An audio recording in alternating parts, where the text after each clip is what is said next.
Bodybuilders train for looks, but fighters train for true power. It's not just about the goal, the results matter. Want to train like a fighter? Stay with me until the end of the video. Why do fighters prefer bodyweight training over heavy weights? Many fighters rely heavily on bodyweight training, not because it's easier, but because it's more functional. These movements force the entire body to work as a unit.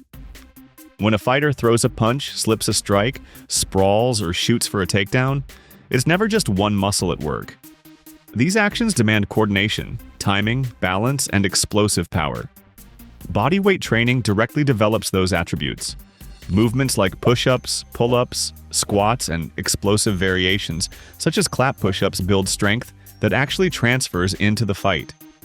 They strengthen stabilizer muscles, enhance core engagement, and sharpen neuromuscular control, areas that isolated weightlifting often neglects. And because you're constantly moving your own body, you naturally develop agility and body control even under fatigue, which is critical in real combat. This kind of training also focuses on relative strength, how strong you are compared to your own body weight.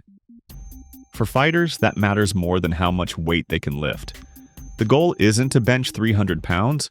The goal is to strike fast, move efficiently, and maintain balance while delivering explosive attacks. Bodyweight exercises fine-tune that ability. They're also easier on the joints. Fighters often train multiple times a day.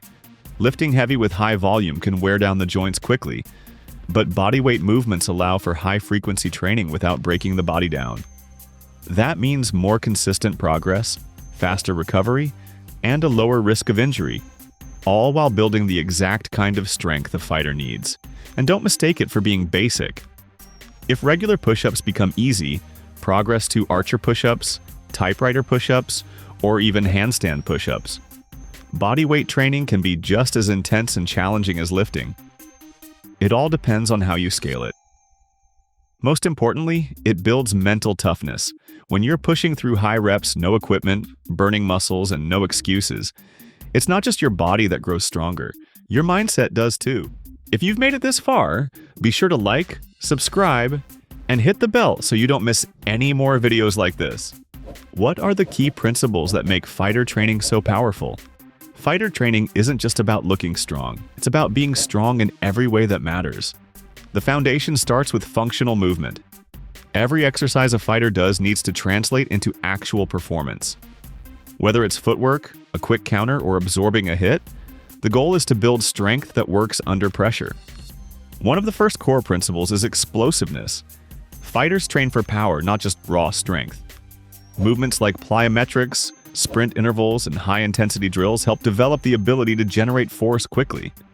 That's what turns a punch into a knockout, or a takedown into a match winner. Next comes endurance. A fighter who gets tired is a fighter who loses. That's why their routines include relentless cardio, from jump rope and shadow boxing to high-intensity intervals that push the heart and lungs past their limits. It's not about jogging for an hour. It's about mimicking the chaos of a real fight where rest is never guaranteed. Mobility and flexibility are often overlooked, but absolutely crucial. A stiff body is a slow body. Fighters stretch actively and work on range of motion so they can move with freedom, react without hesitation, and avoid injury during awkward movements. Another key is core strength. Not for aesthetics, but for balance, stability, and impact control. Almost every motion in fighting passes through the core. From absorbing body shots to rotating through a kick, a strong midsection is the silent weapon behind every explosive move. Then comes mental resilience. Fighter training breaks you down and rebuilds you. Drills under fatigue, sparring under pressure, and pushing limits when you're already spent. All of it trains the brain to stay focused in chaos. That mindset transfers into performance when it matters most. Finally, there's discipline and consistency. Fighters don't chase PRs in the gym. They show up, they grind, and they repeat. Day after day. It's not about finding the perfect workout, it's about mastering the fundamentals until they become instinct. These principles, explosiveness, endurance, mobility, core strength, mental resilience, and relentless discipline, come together to create a training system built for performance, not appearance. That's what makes fighter training so powerful. Why do fighters train so differently from bodybuilders? Fighters and bodybuilders have completely different goals, and that changes everything about how they train.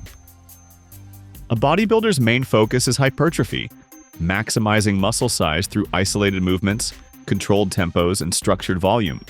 But fighters aren't chasing size. They need speed, explosiveness, endurance, and functional power.